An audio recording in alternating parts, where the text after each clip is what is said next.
The idea that Mark Zuckerberg runs Facebook is a joke. I mean, have you seen those staring eyes in absolute terror and that bewildered face when he's being questioned on Capitol Hill? I mean, the idea he's running a company like Facebook is ridiculous.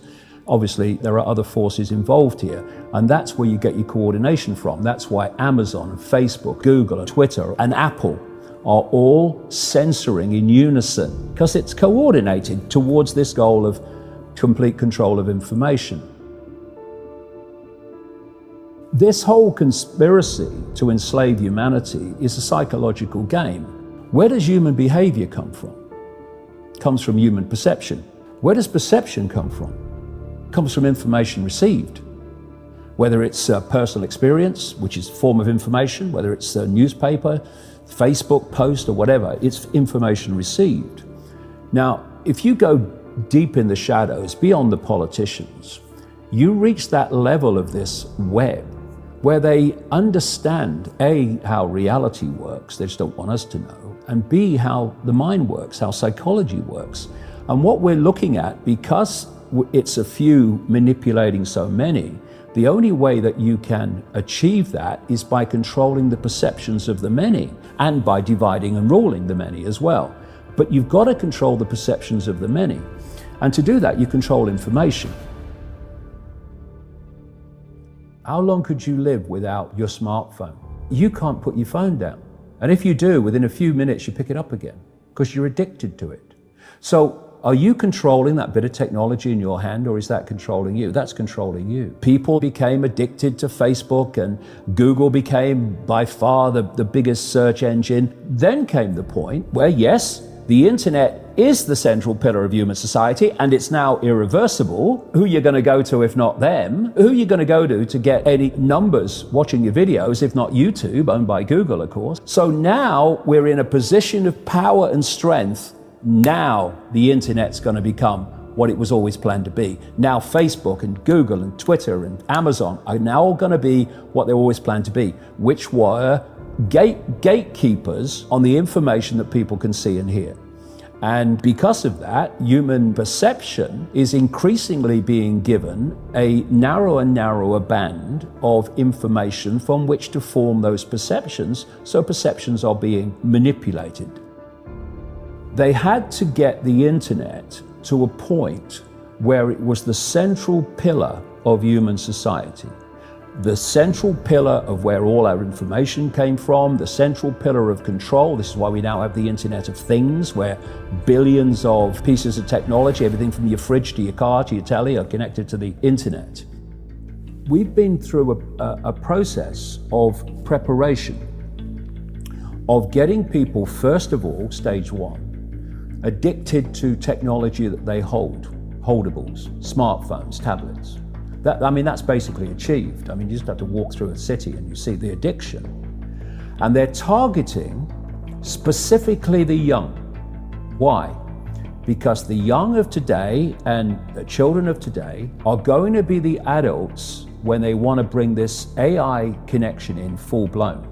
For that to happen, they have to get people addicted to technology to the point where they'll accept it and where it's the most natural thing in the world. I'm coming up 67. I was born in 1952, so I have a compass.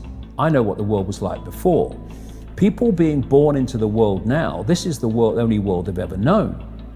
And so they don't have that compass of what the world was like before. Well, this is the world and technology, and this is how it works. So the first stage is to get people addicted to technology to the point where, at the most extreme, they'll get up in the dead of night and they'll queue, stand in line outside an Apple store to get the first of the new technology. And what they want eventually, and not too distant into the future, is people basically lining up to be connected to AI. In the same way that people in Sweden now are having parties to celebrate someone being microchipped, right? So the next stage, because the idea is to get in the body, the next stage is to get on the body. So we went from just holdables, we went to wearables, we went to Bluetooth and Google Glass and Apple Watches and all these other gadgets that go on the body now. Even what they call electronic tattoos that are basically microchips on the skin. And the next stage is to go in the body, which is already starting in places like Sweden. And the idea is to take this on, and people like Ray Kurzweil, who is a Google executive, I mean, Google and Facebook are really at the cutting edge of this stuff. People think it's a social media operation only or a search engine only. No. This whole Google group now, which is given the name Alphabet, are absolutely at the cutting edge of this whole AI technology. So is Amazon. Amazon got contracts worth hundreds of millions of dollars with the CIA and the Pentagon for cloud services and stuff. Yeah, they have massive data services. Massive, yeah. Consumers don't see. So the idea is to take this on, and what Kurzweil is saying, and he claims an 80% success rate in his predictions of incoming technology. The sales pitch is, when we connect to artificial intelligence, we'll be superhuman. That's what the sales pitch is. That's his sales pitch. Right. That's going Siri, to be the sales pitch. Alexa, all these things. Yeah. Well, I'll come to them in a second. They're very, very interesting, very important. Okay. So what you've got is the idea that connect to AI and you'll become superhuman intelligent.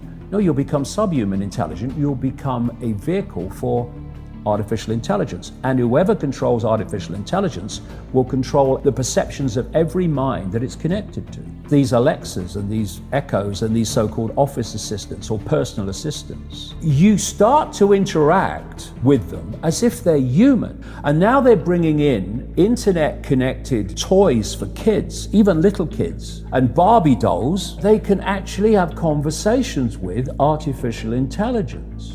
They're now bringing in these synthetic robots that are looking more and more like humans, a lot of them coming in from the East. And this is a whole psychological process of familiarizing us with artificial intelligence, to getting people to interact with it until it becomes the most natural thing in the world. Well, is this a positive thing? What if it makes us live better lives? Could it be? Well, if you want to use artificial intelligence to make things happen in a more efficient way, well, there's an argument for that. But that's not an argument for connecting AI to the human brain and the human perceptual processes so that artificial intelligence becomes those processes. And I'm not just saying that. Ray Kurzweil says this: by 2030, the connections will start to be made between artificial intelligence and the human brain. And the human brain will be connected to what he calls the cloud. Another name for this is the smart grid, basically to artificial intelligence. And he says this too, because his sales pitch is it will be fantastic, it will be superhuman, that as time passes, artificial intelligence will be more and more of human thinking and human perception until basically it's the totality of human thinking and human perception, at which point we won't be human anymore in terms of the consciousness processes we are using today. We will be artificial intelligence. And this is the assimilation I'm talking about. And the point is that if you are connecting the human mind to a grid, a global technological grid, that grid can be centrally controlled. It will take at the center point very, very few people to run it, and even fewer to decide how it's run. I have a kind of very simple rule of thumb. When people say to me, well, what are the areas that are of the agenda? And I say, look at anything you cannot have an alternative opinion about. Look at any subject where to say something different from the official narrative, you're going to get abuse, you're going to get called a Nazi, an ist of some kind, and you're basically going to get shut down. They are the key areas of the agenda, or many key areas of the agenda. And see, this is the whole point. If I want you to believe something, or I want the public to believe something, and I know that what I'm saying is so utterly flawed in my justification of it, that if there was an open debate where all opinions, facts, and evidence could be freely available and discussed, I'm going to lose the debate. So what I want to happen is not going to happen because I'll lose the debate, because I won't be able to justify it in an open debate. What do? You don't have the debate. You shut it down.